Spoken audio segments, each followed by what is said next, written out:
Are you a coffee addict? I am. Do you know where the word coffee comes from? And the word mocha? What does espresso really mean? And how should you pronounce it? Want to know the story of how coffee was accidentally invented? All this and more coming up. But first, do subscribe to the English Nut. Thank you.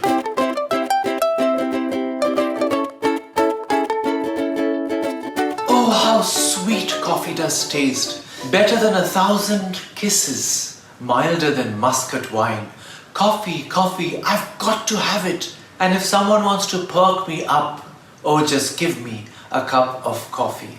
Johann Sebastian Bach, the German composer and musician, is considered one of the all-time greats of Western classical music. While he is most famous for instrumental compositions like the Brandenburg Concertos, he also composed the Coffee Cantata. In this comic mini-opera about coffee from the early 1700s, a young lady pleads with her father, using the lines I quoted, to accept her love for coffee. As a coffee addict myself, I can totally relate. The first thing I think about on waking is this hot, dark, aromatic liquid passing through my lips. Nothing and no one can perk me up the way a shot of espresso can. By the way, do call it espresso, not espresso. Espresso has come into English from the Italian caffè espresso. It literally means pressed out coffee. It is the term for coffee brewed by forcing steam or hot water through ground coffee beans. Just the way I like it.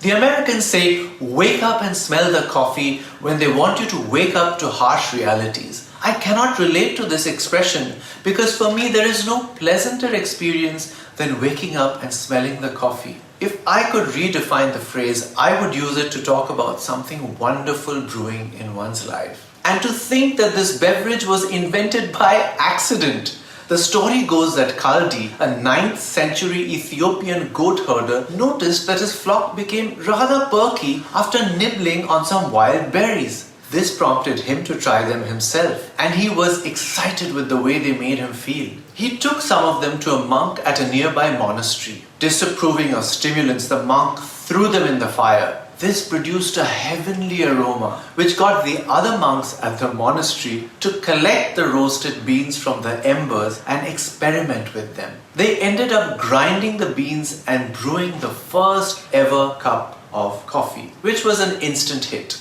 Of course, this story was recorded 8 centuries after the event supposedly took place, so it's hard to be sure that it's true. The earliest substantiated reports of coffee drinking are from Sufi monasteries in Yemen in the 15th century. Sufi Imam Muhammad ibn Said al-Dabani imported it from Ethiopia. The most important coffee market in the world developed in Mocha, the main port of Yemen. From here, it was exported to the rest of the Arab world. The term mocha for a fine quality coffee was born from this place name. Not only did coffee go to the rest of the Arab world from Yemen, but to Europe and Asia as well. Coffee beans came to India with the Indian Sufi saint Baba Budan in 1670. They were then cultivated in the hills of Chikmagalur in Karnataka, sowing the seeds for coffee to become the staple beverage of southern India. The word coffee is possibly derived from Kaffa, the name of the southwestern part of Ethiopia where the plant thrived. In this area, coffee was chewed as a stimulant long before it became a popular beverage.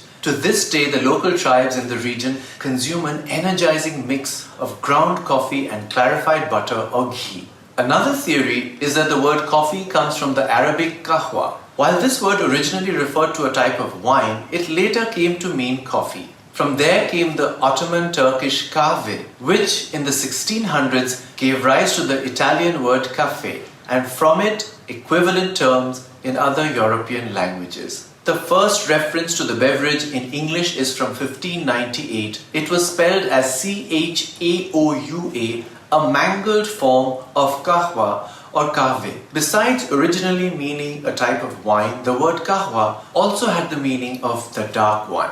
When coffee first came to Europe, it was welcomed by some and condemned by others. as is brought to life in the coffee cantata. The clergy regarded it as the bitter invention of Satan. So great was the controversy over coffee when it came to Venice in 1615, Pope Clement VIII had to intervene. But he liked the newfangled beverage so much that he gave it the papal approval. Coffee gradually became the standard breakfast beverage. One would be surprised to know what it replaced. Beer and wine. Imagine starting the day with alcohol. No wonder there was so much resistance to coffee initially. We might think that the coffee shops we work, study or socialize in today are a modern phenomenon. But they actually came up in European cities in the 17th century and in the Arab world even earlier. In England they were referred to as penny universities because you could buy a cup of coffee for a penny and learn from the intellectual conversation taking place around you.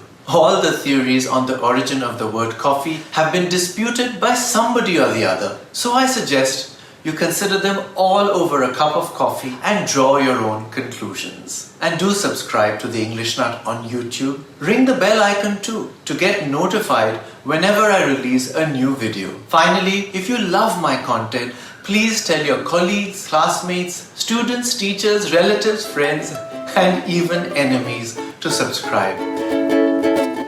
I'm The English Nut. Bye for now.